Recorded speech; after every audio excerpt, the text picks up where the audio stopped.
Hi everyone, Farmington Mayor Nate Duckett. On today's episode of the Mayor's Table, we're going to be talking to Tonya Stinson with the Convention and Visitors Bureau. 22 years of selling Farmington, promoting tourism, local action committees, and why you need to be paying attention to farmingtonnm.org.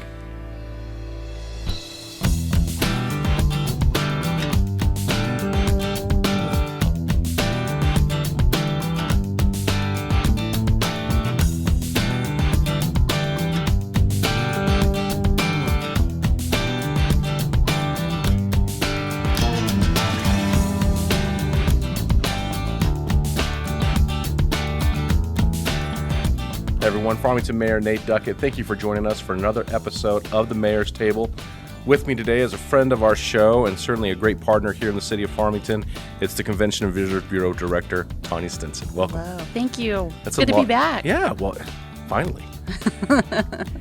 Tonya, you've been in your role. We just discussed this. We're in spring of 2022 now, right? We are. 22 years that you've been at the CVB. I know. That's amazing.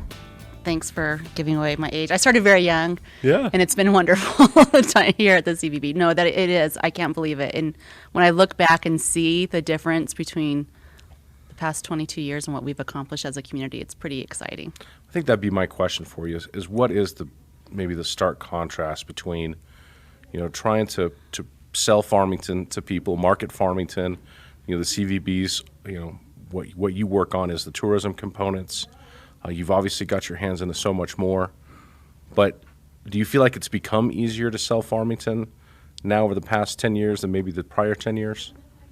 I do, because we've all worked together to identify who Farmington is and what it has to offer, right? And we're saying the same things, and I think that message is resonating. I know it's resonating with our visitors. It's a stronger message. It's exciting. We see extended stays. We see the new businesses. Even in the last 8 years, the vision we had then, and now we see it happening, and we see those things opening, and we see the return on that. It's very rewarding when you look back at that. And I still think we're just scratching. We are. Kind of we're the just surface, getting going.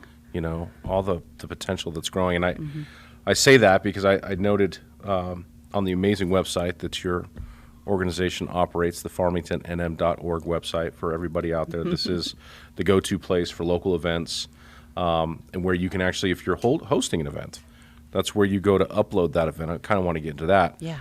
But getting in there and looking at what you have as your Jolt Your Journey, the Jolt-worthy events coming up here in the month of March and April, and I see things like Roost the Ridges Mountain Bike Enduro. Yes. And for me, that's I'm looking at that, I'm like, okay. And then I look, and there's another one that's happening even prior to that, which have already occurred by the time this airs. Yeah. And so you start seeing how they're trying to take advantage, individuals, these private-public partnerships that we've talked about, that now you've got organizations that are utilizing these outdoor recreation areas for their business and to attract people to this area. And I saw those things, and I thought that's exciting. It's exactly what we were hoping to go for. And with those races, and Will Farmer and his partner in his business, and Neil, his story is great. He's a local kid, a local guy who has this vision. He's so excited by what we're doing, and he gets it. And he wants to sell our community. He wants to create these events, and he wants to create a business around mountain biking, and it's awesome. Well, and I think I saw something dealing with maybe it's another event coming up, but or actually, you know what? I think it was in the schools. Pedro Vista High School, I think next year is going to have a bike tech class. Isn't that cool? Yeah. So teaching kids how to work a bike shop, right. how to take care of their mountain bikes. Those are the kind of things that communities that are truly invested into this mission that we've created, that certainly you've created, and we're just kind of we all did it together, and it's wonderful. We're seeing it happen. So yeah, pretty exciting stuff. Selling Farmington is kind of what you do, but there's a lot more to it than just that. I mean, there's strategy behind what those marketing points are, and I would just wonder if you could give us any type of update on how those strategies are going. And you're saying we're seeing some extended stays. Can you kind of dive into any of that? Sure. So, in fact, I was just talking about some ad creative this morning. Spent a couple of hours on the phone with our ad agency and looking at different looks for different markets and different buys. And of course, we do a little bit of everything, but digital has been pretty heavy the last couple of years. But adding in some outdoor creative with some billboards, we do a lot of radio and looking at our target markets, whether it's statewide or the Las Cruces, El Paso area, southwestern Colorado up into Pueblo, Colorado Springs, going over to Flagstaff and down a little bit. And then we can branch out further when we get into our social platforms, and that kind of goes all over the country. But it's nice you can go by niche and by activity and interest, makes things easier. Gearing up, spring break is upon us, and looking into the summer. It's been nice. We're having finally some great hotel packages with our guides and outfitters. So getting ready to roll those out pretty soon. News. That's nice. And they're excited by that, and meaning the guide and the hotel. And so it's nice to have those partnerships and something else to sell in a different way. Events are back, and so we can, promote those again, and people are excited. Coming up pretty soon, Riverfest. It's been gone for a couple of years, and so you're just happy that sometimes events, if they couldn't happen for a couple of years, might go away. And I'm glad to see that hasn't happened. But looking at our numbers, and like I've told you before, it's nice. We're getting our visitors in market, and then once we can get them into the visitor center and my team can talk to them, they're extending their stay on the spot. They're like, oh, we didn't know we could do that. We need to stay an extra 2, 3, sometimes 4 days. Or this person was just driving through and it was a stop for them, and then we talked to them, and then they end up saying, oh, I'm going to stay longer now before I go on my way. That's exactly what we want to see. And it's nice that we have the activities to promote that and to get them to do that. Sure, and the companies and kind of the people built around that who can help guide them into those places. Correct. For a long time, when we would have you on or we talked a lot about Bisti and the Bisti Wilderness. And as I recall, in my time as an elected official, you were kind of the person with the megaphone saying, hey, check this thing out that's just south of us, because it is our top international attraction. And getting people from around the globe to come to Farmington, that's the place that they're coming to. And it still is our number one requested inquiry, whether it's domestically or whatever. It is the biggest interest. That is so cool. We want to look at things to draw them in and be the place to be known for finding out more information or learning about it, and also how to take care of it. But what are you seeing out there? You've had that moment. You're I've had that moment. What is that out there? And it's not just mud, what you see, or just whatever it is. And how was it formed? And what was it before? And it's really amazing. Yeah, when you see like 50-foot long petrified conifer trees in the middle of the desert, you're kind of like, wow, what did this used to look like? Right. I mean, we have no idea. No, I think there's just a lot more that we can still capitalize on there in a positive way, in a respectful way. Sure. Well, excellent. That's good news. Is there particular markets? I know you're talking about depending on what the focus is on the ads, but I always get the question from folks asking, where are we really reaching out, for example, to retirees? I mean, is there particular markets that you are kind of pinpointed on when it comes to retiree messaging or the active families and Thrive messaging, like kind of right? So how does that work? We do look for family-friendly opportunities. We do feel like we are the best place for family-friendly and affordable. Yeah. So I would say that's at our top. We have shoulder season. Sometimes that's when we look more out to the baby boomers because they're not guided by school schedules and some other things. But those are the things we do, and like I said, we hone in by interest and what we have to offer, how it matches up to the visitor. Gotcha. That's a key component for us.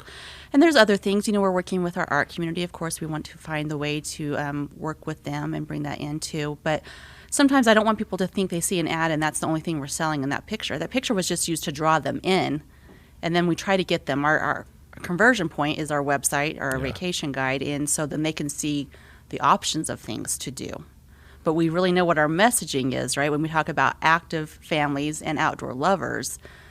But it doesn't mean it's only those things. Right. But you're just trying to draw that interest. You bring a good point. I had somebody contact me whose husband was interested in Farmington, and his interest was in the outdoor messaging, but their love was art. And so they sent me an email and said, hey, we see all these things that you're doing to promote this. This is great. But what are you doing for the art community? We've looked at Santa Fe. We don't know if that's the right place for us, but what has Farmington done? And it was great to have access to the website, but also we have the Northwest New Mexico Arts Council here. We've got the Downtown Association. Right. There's a whole community in Farmington that is dedicated to that end. And even looking at the listing of the Jolt-worthy events, we've got one coming up here called Spirit Coalescent. Yes. With Delbert Anderson Trio, Karen Ellsbury, Patrick Hazen, but it's kind of a multi-sensory experience that they're doing. And I mean, these are the kind of things that speaks to the heart of we're so much more than just, the outdoor recreation. Right. And they don't have to be mutually exclusive either. And a lot of those things we talk about, the arts are done outdoors, or they're painting the outdoors, or they're photography, Sure. photography for the outdoors.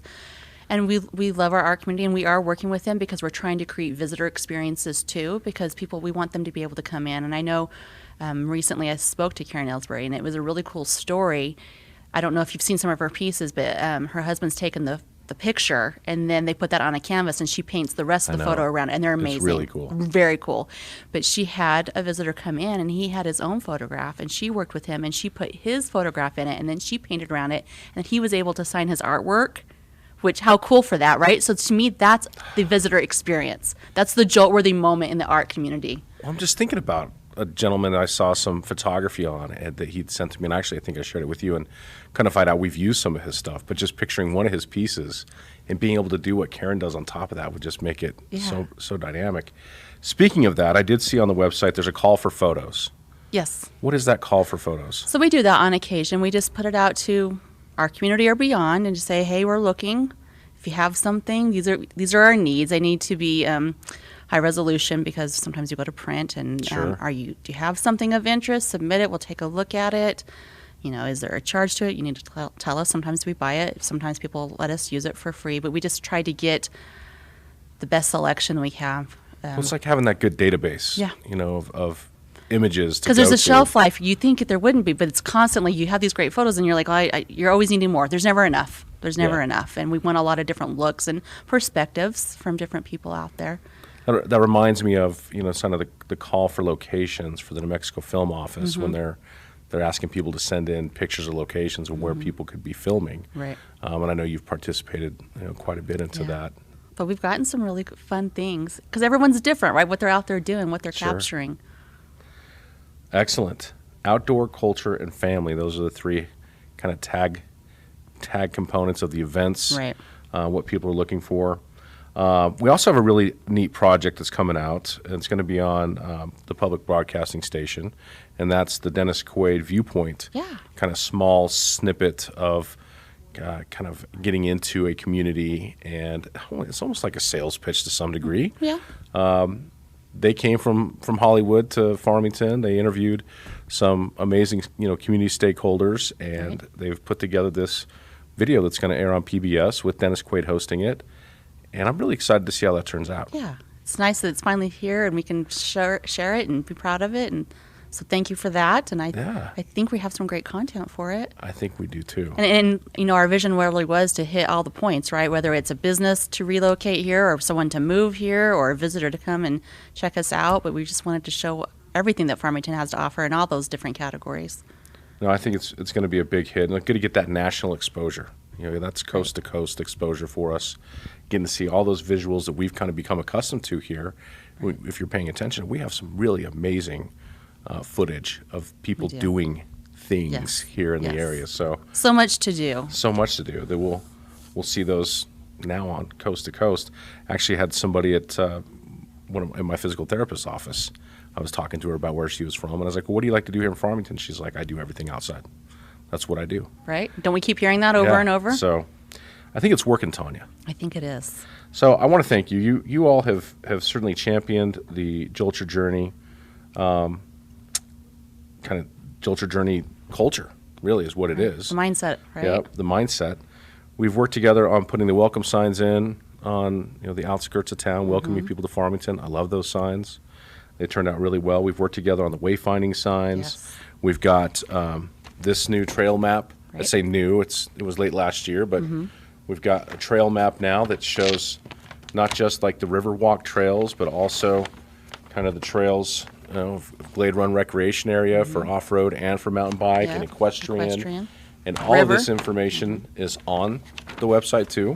Right. And this map can So be downloaded. Yep. So basic information in print because we can't cover every trail in print, and then drive them to the website. And if there's trails missing that people know of or they know something about it, we need some description. But get with us, and we'll add it to the website trail information. We're still building that every day. And if people wanted these in their business, if they were looking for just call copies me. of these, they just need to call Yep. the CVB. We'll get them to you. What's the best number to call for that?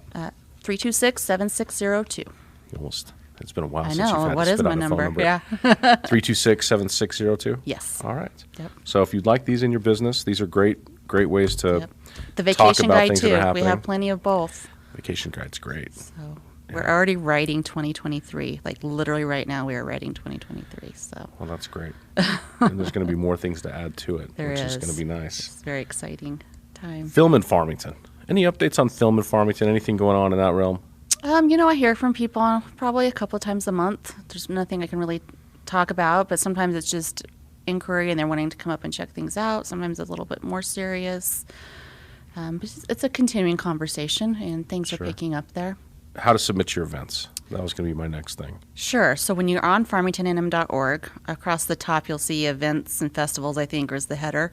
But from there, there's a drop-down box at the very bottom. It says submit an event. You click on it, you fill out the information, send it on its way. We'll get it up. Do people get a call back from your office in regards to those events, or is it normally just a pretty simple? It's a pretty simple submission, unless there's some questions that my team, when they're getting ready to put it on the calendar, they might need to ask. There is an option to submit a photo. The best advice I can give there is a lot of times people submit a flyer. Well, the box is pretty small, and so a flyer probably isn't the best thing. But if you have an image, a striking image that really gives a sense of what your event's about, that's usually the best thing because it draws the eye, gets attention to it. But we want anything, events, meetings, and that really is, that calendar is for all of San Juan County, New Mexico. So get it on there. We get a lot of eyes daily on that calendar, and it's an easy and free way to get your event Yeah, or it's free meeting out there. advertising for sure. So in regards to some of these events coming up, we talked about March 19th is the Roost the Ridges Mountain Bike Enduro, and that's happening at Lions Wilderness. You can get all this information off your website. Right. April 1st is the Downtown Stroll and Art Walk, being hosted by the Northwest New Mexico Art Council. April 8th is the Spirit Coalescent, Delbert Anderson Trio, Karen Ellsbury, Patrick Hazen. April 23rd is Earth Day at Riverside Nature Trail event area, and that's being put on by the City of Farmington's Park and Recreation Cultural Affairs Division. And the last one that I saw was April 30th, Farmington Historical Walk. The Rio del Sol chapter of Kiwanis is doing a historical walk through the city of Farmington. And what I like about that list, Tonya, is that it's kind of encompassing of so many different organizations Yeah. who are organizing these types of things, which tells me that there's a lot more room for others to get involved as well. A lot of individuals really look to the city of Farmington to lead a number of these events. We really look to the community Yeah. and these nonprofits and already organized community civics groups to help us facilitate that.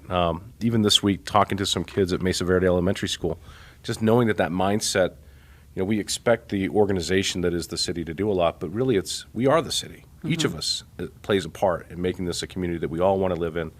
And certainly if you want to see change in this world, you've got to be that impetus of that change and making things good for yourself and those around you. And I think a lot of these events kind of speak to that. They do, and I love, like you said, the diversification of type of events, the people that get involved. If you have a passion, then jump in, and there's people that can help you, tell you how to organize an event, but I think those that know it best should be the ones that pull it together and get it out there. But it's fun to see that, and it's fun to see it coming back.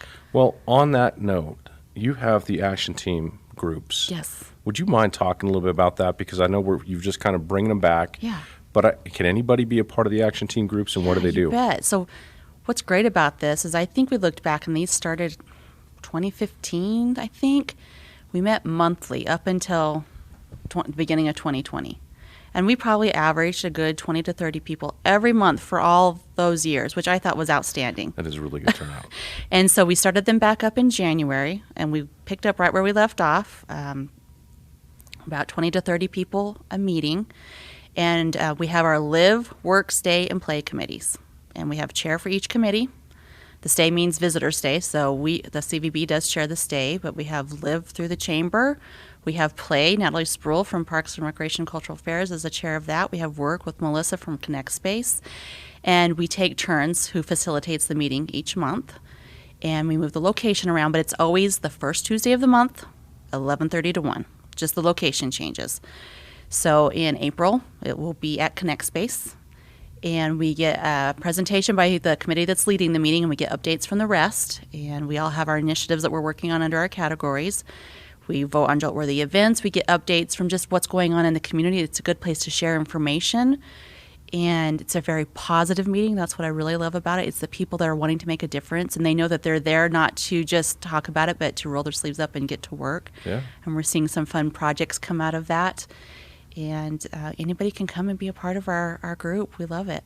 I think that's great. So live, work, play, and stay committees. Yes. Anybody can be a part, but when you get involved, you're going to be put into one of those. Yeah, we ask you to look at committees. these committees and see which one you'd like to join and which one can you help move things forward. So I'm thinking user group, individuals, local business owners, entrepreneurs, Residents. residents We just have sometimes interested just in- residents just show up, and I think that's the most amazing part, right? They're like, I live here and I want to be a part of this. Perfect. I'd love to hear that. Yeah. Great. So say it again. When do they meet? The second? The first Tuesday of every month, 11:30 to 1. 11:30. And where can they find those locations? On the events calendar. We submit it there All every right. month. Very good. Last thing I'll mention, Tonya, is just that's on there. Focus on Farmington Coffee. Yes. March 18th is at the Zia Group downtown. Right. That should be a good event. And they do the Focus on Farmington Coffees, and I use it as a way to really reach out to people who may be new to the community. How do you get networked in? This is a great event to do that every month. Yep. And, I mean, who doesn't love coffee? Yeah, and that's part of the Live Farmington Committee. So that was the initiative that came out of that years ago. And I love that it's still Yeah, happening. it's still going on. They've done a really good job with it. Well, anything else you would add? I'll just say one more thing. I always talk about our customer service program, the A2D. Yes. And we have open enrollment right now going on for a live class that will happen March 22nd. It's a Tuesday at 8:30 in the morning at our building, but you need to register now and get your online class done. But we're continuing to hold those. We just had one last month. It was fantastic. The diverse group of people in the room, the conversation that happened from it was really good. Just for those who maybe have not heard of that, tell what exactly is the program? So it's called the Farmington Visitor Journey A2D, Arrival to Departure. It really is a customer service program taught in the vein of tourism, but we know that customer service skills are transferable. You take an online class that takes you roughly an hour or so, and then you come to a live class that's an hour and a half, and you learn customer service skills, but you also learn about your community, why tourism is important, even if you just live here, and what there is to see and do. And I have had time and time again people show up to the live class not happy about being sent there. And by the time they leave, they admit, even last month, someone came up and said, I have to admit, this is so much better than I thought it was going to be. I really enjoyed it. And we hear that a lot. So $15 a person, it's very affordable. Well worth your time. Well, I think it's a blessing, one, that you guys found this type of training program that is not specific to any industry, not specific to any individual or age group or whatever. It's just this general idea that we all play a part. Yes. We all play a part in what kind of community we're going to live in, and welcoming people. And I use the example, I was shopping in Chicago, and I'm in this store, and I'm looking for a pair of pants, and the guy says, look, we don't have that here, but if you go down to this store 2 doors down, they're going to have what you need. And that's the kind of teamwork that we really need, that is, look, if I don't have it, but I'm going to help you find where you need to get it at. Exactly. And you're supporting other local businesses. So I kind of like that. Yeah. And it happens in the class because you meet people you didn't know, and then you find people chatting. It's almost networking too in the class, and then they're working together or they're referring each other, and it's great. It's just like you said in that example.